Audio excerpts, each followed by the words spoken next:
A lot of work goes into Fortnite behind the scenes that we never really think about, like when driving in a golf cart, the sounds are just background noise, but a group of devs actually spend weeks filming these.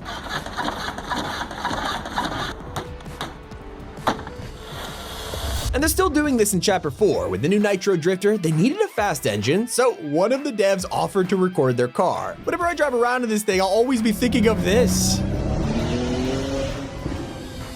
So if you're wondering how Fortnite emotes look so accurate, it's because most of them are filmed with a mocap suit. They get real stunt performers, dancers, and props to bring emotes to life. So if a dance goes viral on TikTok, the person who made it is usually a part of the process. One of the coolest stories from behind the scenes includes the directors of Avengers Infinity War. While they were filming, they constantly took breaks to play Fortnite and became addicted to it. This actually caused them to reach out to Donald Mustard and praise him on the success of the game. By now, Donald and Tim were already starting to flesh out their metaverse idea and saw the Russo brothers as the perfect way to kickstart it. From this point onward, they worked together to make Fortnite X Avengers, their first crossover which broke the internet. What really shocked me is that even basic animations are mocapped. There are videos which show a guy jogging and crouching backwards, which look very similar to Fortnite's. They even test full-on combat animations like this one with Renegade Raider punching Airhead. And it's not the only thing to be filmed in a studio. If you've attended a Party Royale concert, they are super different to your average live event. These are recorded on a soundstage with backup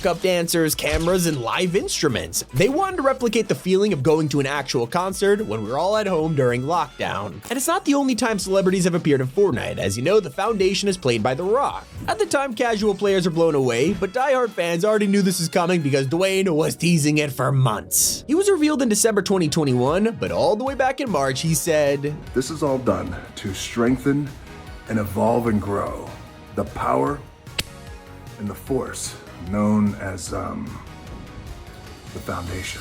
Well, things got a little more obvious when he advertised his energy drink, and this helmet was in the refrigerator. We were so distracted that no one noticed the camera turning upside down for the flip side, and even appearance of the Rift gun. If you've seen this army of celebrities joining Fortnite and wondered what they think, they actually help Epic with designing outfits. So naturally, it's rare to find a genuine reaction, well, unless you're Timothy Chalamet or Zendaya, who were left in the dark for the Dune collab. When Nate Hill interviewed them, he got to reveal the outfits for the first time. Whoa! Whoa! Oh, that is your hair. Okay. It's the hair for me. Okay, so Fortnite is way older than just Battle Royale. It's been worked on for a decade, and that means early versions are pretty hard to find. Luckily, some data miners were able to access Fortnite builds from 2014, revealing never-before-seen content. From alpha versions of default skins to placeholder maps and the first ever design of tilted towers. Now, it's not the only thing to be ported into BR either, because Durr Burger and Pizza Pit are also both from Save the World and played a big role in the story. Things have changed a lot since then, and now we're seeing real-life events and tournaments with high production quality. So to make this happen, they're not just working from a control room. These events are on the move and could take place anywhere in the world. So to keep up, Epic has an FBI-style van with all the equipment inside, and it looks insane. Welcome, fans, to the Fortnite van. Yeah, Cam, why don't you give me a wave? Fly slower third. There it is. That's him. That's our guy. He's the dude. He loves you. And this is everything that goes into making sound.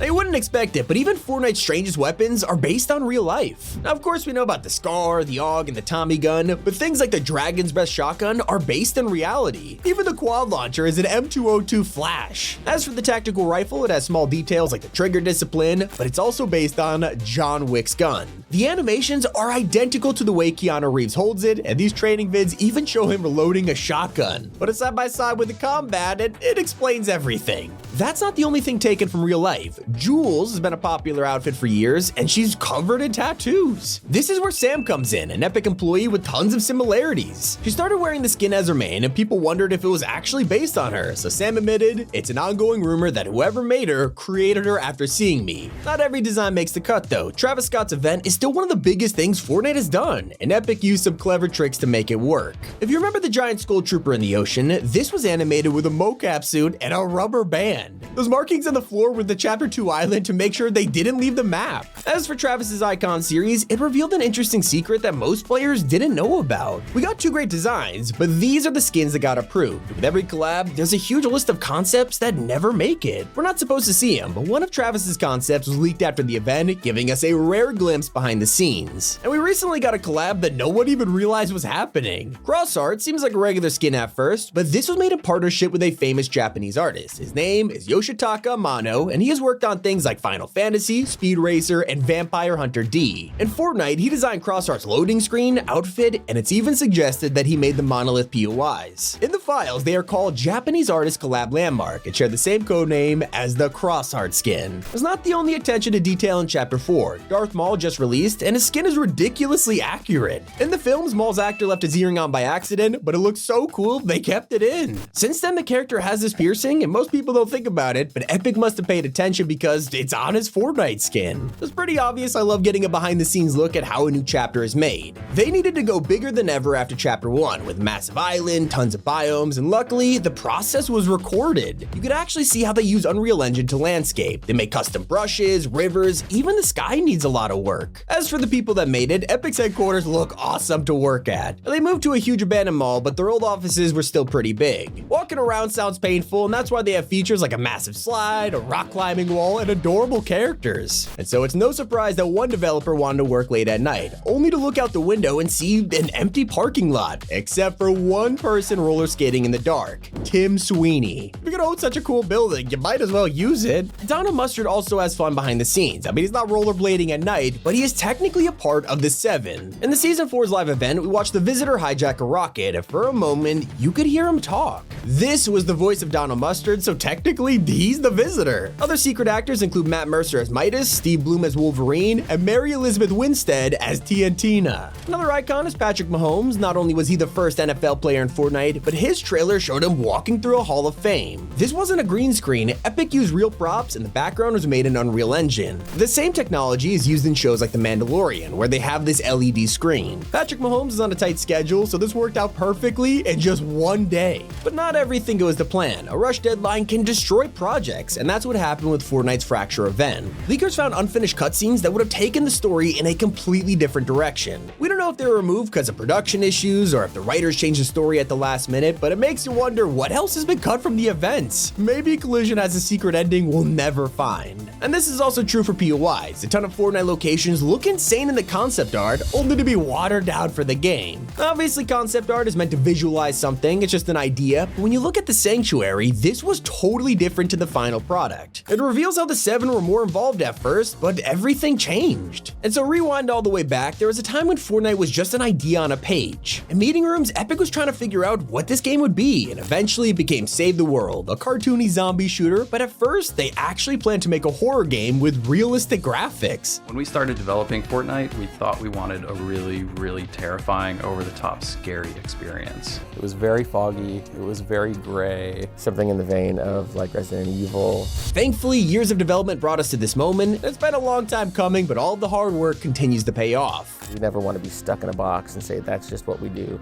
and that's what we do all the time. Fortnite is just a very natural next step for Epic. These were the untold stories of Fortnite behind the scenes. It's been Tommy, and keep it here on Top 5 Gaming.